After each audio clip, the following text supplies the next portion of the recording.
ডাল রান্না কথাটা শুনলেই আপনার মাথায় প্রথমে আসে যে এটা অনেক ইজি একটা বিষয়, সহজ একটা বিষয়, এটা দেখানোর বা শেখানোর কি আছে। কিন্তু পারফেক্ট ভাবে ডাল রান্নাটা কিন্তু সবাই করতে পারে না। আমাদের বাঙালিদের ঘরে প্রতিদিনই কিন্তু ডাল রান্না হয়, আর সেটা যদি টেস্ট না হয় তাহলে কেমন লাগে বলেন তো? এমন ভাবে ডাল রান্না করবেন যে ডাল দিয়ে অনায়াসে 2-3 প্লেট ভাত খাওয়া যায়। আজকে আপনাদের সাথে সেই রকমই একটা রেসিপি শেয়ার করছি। সজনে দিয়ে আম ডালের এই রেসিপিটা এই সিজনের বেস্ট একটা রেসিপি, অনেক বেশি সহজ এবং অনেক বেশি টেস্ট। চলুন আপনাদের সাথে শেয়ার করি। তীব্র গরমে যখন সবকিছুতে অনেক বেশি হাঁসফাঁস লাগে, যে কোনো খাবার খেতে অনেক বেশি বিরক্ত লাগে বা রুচি আসে না, তখন ঠিক এইভাবেই আমি সজনে কিনে নিয়ে আসি। আর এই সজনে দিয়ে কিন্তু ডাল রান্না করলে অনেক বেশি মজার হয়। পারফেক্ট ভাবে কিন্তু সজনে দিয়ে আম ডালটা অনেকেই রান্না করতে পারেন না।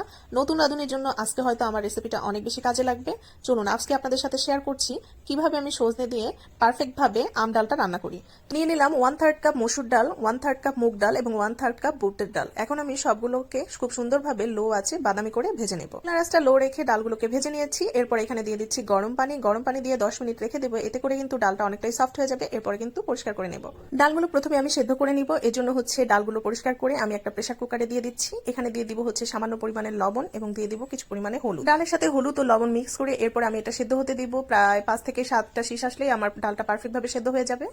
এখন আমি প্রেসার কুকারের ঢাকনা খুলে দেখছি ডালগুলো কি প্রপার ভাবে সেদ্ধ হয়েছে কিনা। এই দেখেন একদম পারফেক্ট ভাবে ডালগুলো সেদ্ধ হয়ে গিয়েছে, একদমই পারফেক্ট। এখন আমি ডালগুলোকে ব্লেন্ড করে, এই ডালটা কিন্তু আপনারা ব্লেন্ডারে ব্লেন্ড করতে পারেন, আবার হচ্ছে পাটায়ও কিন্তু পিষে নিতে পারেন। আমি ব্লেন্ডারে ব্লেন্ড করে নিয়েছি এবং খুব মিহি করেই কিন্তু ব্লেন্ড করে নিতে হবে। এরপরে আমি দিয়ে দিচ্ছি এখানে প্রায় 8 কাপের মতো পানি, দিয়ে দিচ্ছি হাফ চামচ আদা বাটা, দিয়ে দিচ্ছি হাফ চামচ রসুন বাটা।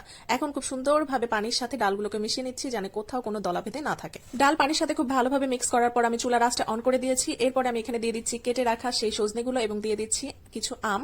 এখন দিয়ে দিচ্ছি কিছু পরিমাণে হলুদ গুঁড়া এবং লবণ। এখন কিন্তু বাজারে সজনে এবং হচ্ছে আম, কাঁচা আম সেটা কিন্তু খুবই অ্যাভেলেবেল। তো এই গরমে কিন্তু এই সজনে কাঁচা আমের যে ডালটা, এটা কিন্তু খুবই তৃপ্তিদায়ক একটা খাবার। পেটকে ঠান্ডা রাখে, শরীর মন দুইটাই অনেক ভালো থাকে। আর হচ্ছে এইভাবে যদি সজনে দিয়ে আম ডালটা রান্না করতে পারেন তাহলে কিন্তু অনায়াসে আপনি 2-3 প্লেট ভাত খেয়ে ফেলতে পারবেন। শুধুমাত্র এই এক পাতিল ডাল দিয়েই, অন্য কোনো রেসিপির দরকার হবে না, খেতেও আর ইচ্ছা করবে না। দিয়ে দিয়েছিলাম কিছুটা ধনিয়া গুঁড়া এবং কিছুটা জিরা গুঁড়া। এরপরে হচ্ছে আমি প্রায় 15-20 মিনিট লো আছে হচ্ছে ডালটাকে কুক করে নিয়েছি। দেখেন আমার সজনেগুলোও কিন্তু গলে যায়নি, আমও কিন্তু গলে যায়নি, কিন্তু টেস্টটা কিন্তু একদমই পারফেক্ট থাকবে। আর ডাল যত বেশি জাল হয় ততই বেশি কিন্তু টেস্ট লাগে। ডালের টেস্টটা তখনই কিন্তু দ্বিগুণ থেকে দ্বিগুণতর হয়ে যায় যখন এটা তেলানি বলেন বা বাগার বলেন এই কাজটা করা হয়। এজন্য আমি কিছুটা পরিমাণে হচ্ছে পেঁয়াজ কুচি, রসুন কুচি, তারপর কালো জিরা, আস্ত গোটা জিরা, তারপরে হচ্ছে দিয়ে দিয়েছি একটা তেজপাতা ও 2টা এলাচ। এখন সবগুলোকে দিয়ে খুব ভালোভাবে একটু নেড়ে চেড়ে নিচ্ছি। এটা আর কি ভাজা ভাজা করে নেব। তারপরে একটু সামান্য মরিচের গুঁড়াও অ্যাড করলাম, এটাতে কিন্তু ফ্লেভারটা অনেক বেশি ভালো আসে। আপনারা যদি আগে কখনো মরিচ গুঁড়া অ্যাড না করে থাকেন তাহলে অ্যাড করে এইভাবে হচ্ছে তেলানির কাজটা করে নেবেন। তারপরে হচ্ছে আমি ডালের মধ্যে দিয়ে দিয়েছি। দেখেন কত পারফেক্ট একটা ডাল আমি তৈরি করে ফেলেছি। এভাবে যদি পারফেক্ট ভাবে ডাল রান্না করা হয় তাহলে আর কি অন্য কোনো রেসিপির দরকার আছে? একদম দেখেন পাতলাও না, ঘনও না, আবার হচ্ছে সজনেগুলোও গলে যায় না, আমগুলোও গলে যায় না, কিন্তু টেস্ট আপনি সবকিছুরই সমান পাবেন এবং অনেক বেশি ভালো লাগবে। আজকের এই সিম্পল সজনে আম ডালের রেসিপিটা আপনাদের কাছে কেমন লাগলো? আশা করছি অনেক বেশি ভালো লেগেছে এবং নতুন রাঁধুনিদের জন্য তো অনেক বেশি উপকারী ছিল।